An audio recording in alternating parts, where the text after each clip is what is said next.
नमस्कार मित्रों, आप सभी का फिर से एक बार हार्दिक स्वागत है हमारे YouTube चैनल पर। जैसा कि आप सब जानते हैं, जीवन और मृत्यु के बारे में ज्यादा जानकारी किसी को नहीं होती। हर व्यक्ति अपनी अलग अलग धारणा बनाए हुए बैठा है, मगर इसके बारे में सभी को सही से जानकारी होनी ही चाहिए, क्योंकि हम सभी को ये तो पता ही है कि हमें कर्म के हिसाब से ही फल मिलते हैं और वो इसी जन्म में हम भोग कर ही जाते हैं।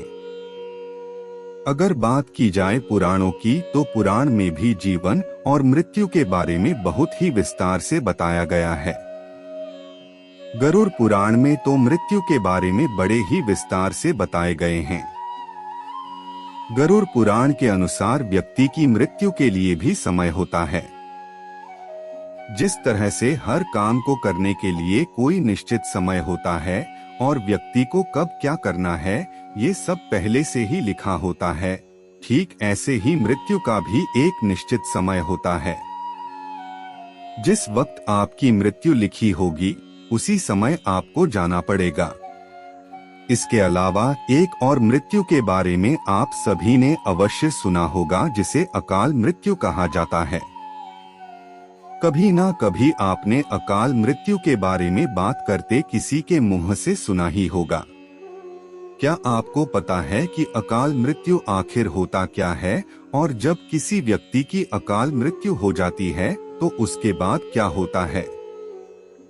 अगर नहीं, तो आज हम आपको इस वीडियो के माध्यम से पूरी जानकारी देंगे, तो आप हमारे वीडियो में अंत तक जरूर बने रहिए।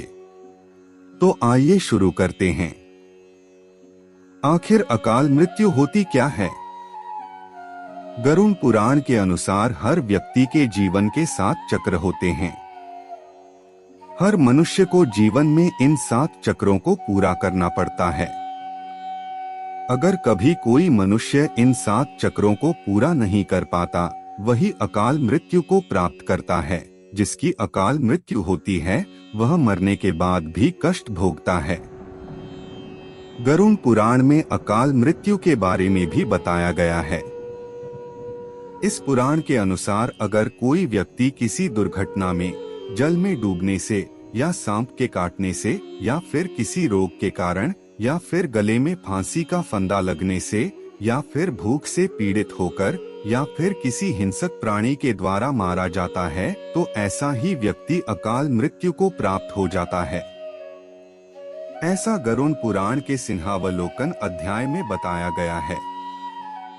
इसके अलावा बहुत से लोग ऐसे भी हैं जो आत्महत्या कर लेते हैं, लेकिन गरुड़ पुराण में उसी आत्महत्या को सबसे ज्यादा घृणित और निंदनीय अकाल मृत्यु बताया गया है।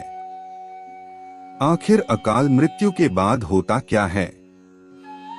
गरुड़ पुराण के अनुसार कोई भी व्यक्ति आत्महत्या करता है तो उसका मतलब यह ईश्वर का अपमान माना जाता है।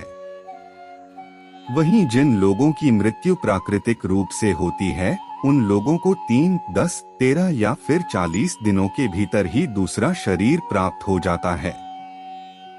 लेकिन जो लोग आत्महत्या करते हैं, उन लोगों की जीवात्मा पृथ्वी लोक पर ही भटकती रहती है। ऐसा माना जाता है कि यह आत्मा पृथ्वी लोक में तब तक भटकती रहती है जब तक उनके जीवन के 7 चक्र पूरे नहीं हो जाते और उसके प्राकृतिक रूप से मृत्यु का समय नहीं आ जाता। बता दे, इस अवस्था में जो जीवात्मा होती है उसे अक्ति कहा जाता है।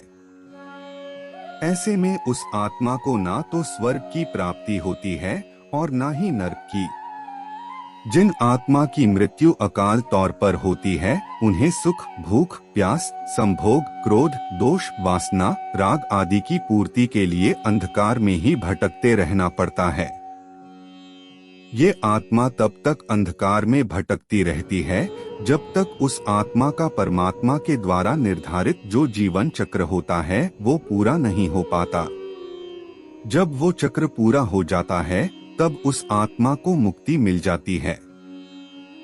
तो दोस्तों, अगर आपको हमारी जानकारी पसंद आई है तो इसे अपने परिवार और दोस्तों के साथ शेयर जरूर करें और चैनल को सब्सक्राइब भी कर ले, ताकि आपको इसी तरह जानकारी मिलती रहे।